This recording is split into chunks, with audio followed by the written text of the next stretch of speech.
প্রভু যীশু খ্রিস্টের মহিমা হোক। ইম্মানুয়েল।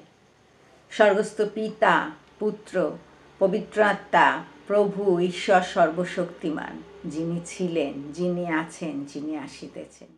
আজকের গীত সংগীতা পাঠ, গীত সংগীতা 15 গীত। পাঠের আরম্ভ এইরূপ। হে সদাপ্রভু, তোমার তাম্বুতে কে প্রবাস করিবে? তোমার পবিত্র পর্বতে কে বসতি করিবে?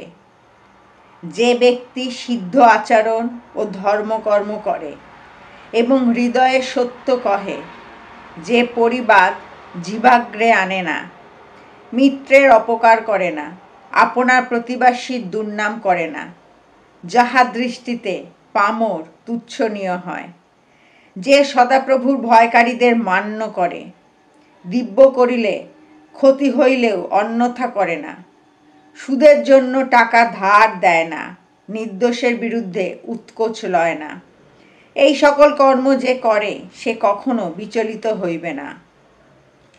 স্বর্গস্থ পিতা, পুত্র, পবিত্র আত্মার নামে আমেন। আমাদের সহিত ঈশ্বর।